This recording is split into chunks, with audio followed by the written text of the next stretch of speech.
So for my third discussion, I wanted to talk about the argument, which was the importance of history in our own lives. Now, while the article did bring up some really good points talking about how it's basically an art form, the way that we read history and the things that history can teach us, what I think I wanted to focus on more was the importance of history that it can have, personally just speaking, because these are some of the greatest minds throughout all of history, pun intended. Like, you're talking about people like Alexander the Great, people like Copernicus, people like philosophers. You got tons of philosophers, Nietzsche, Confucius, all from throughout the entire world. Biblical people. The people of the Messiah, Jesus. You got Allah. All these teachings, all these historical figures. All these people have knowledge that they want to impart to you. People like Napoleon. What did he do? What was his style? What did he wake up with? Did he wake up? Did he work out? Did he read a book? All these great figures, and it doesn't have to be military leaders or religious figures.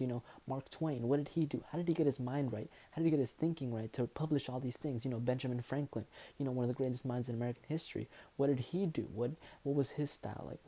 What did he do when he went out? Did he eat a lot of food? Did he not? Did he go to sleep early? All these things are things that we can learn. You can learn some fascinating things studying people like Alexander the Great.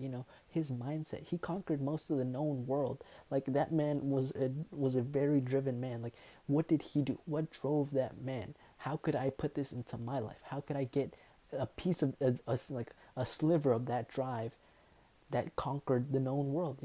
People like Christopher Columbus. He may have been wrong, but he still explored vast lands, explored cultures that no one will ever know again. Things like that. You just can't find this anymore. We can't ourselves go and discover new continents, but we can look and see people, Cabeza de Vaca, Ponce de Leon, meeting new cultures. It's basically meeting aliens almost, because these people were nothing like what we knew at the time. These people didn't speak any languages. They worshiped different things. They didn't care about coal. They didn't care about land. How did they work? We go in and we can only hear about the American Indians. We can't really tell. What the American settlers, how did they deal with them? How did they deal with the cultural differences?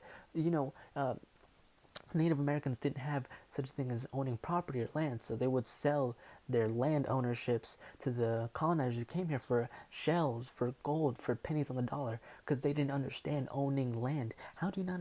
How does this society work without ownership? This sort of like eco-friendly paradise almost, where you don't have to worry about where your next meal is going to come from, because it comes from the community. We all work towards a certain goal. Whenever looking through history, whenever the first colonizers came to Hawaii, they thought they were lazy because by noon all the planting and farming had been done, so they were just enjoying themselves, living at the beach. But when you're already living in paradise, what's the point of working till 8 p.m. and rattling everything you can when you could be enjoying nature around you? These cultures are something that we can never explore, but we can learn about the people who did and what it was like for them to meet these people. And in chapter 2, I was the thing that I saw most about history and how it could impact people was the fact that Martin Luther, with his 98, 95, 95 thesis, or 95 or 99 thesis, he really just wrote that out. Regardless of the hundreds of years of Catholic indoctrination telling him how to do things and how things worked around here, like the Catholic Church isn't like it is now. You don't got the Pope riding around in his little Pope mobile. No, these guys like killed people that said that he was incorrect. Like Copernicus over here said, I think the world is round, it's not flat, and then they burned him at the stake for that. Like these people killed people for not believing in what he said, like remotely.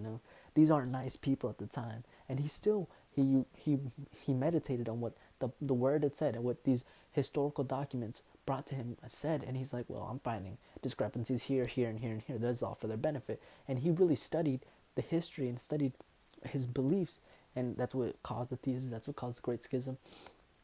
But still, the only reason that Martin Luther was able to write that 95 Theses was because he read those documents. He digested them. He read every single word. He understood what it meant and how the Catholic Church was failing. So just things like that are something that history and me is something that I get to look forward to. Thanks.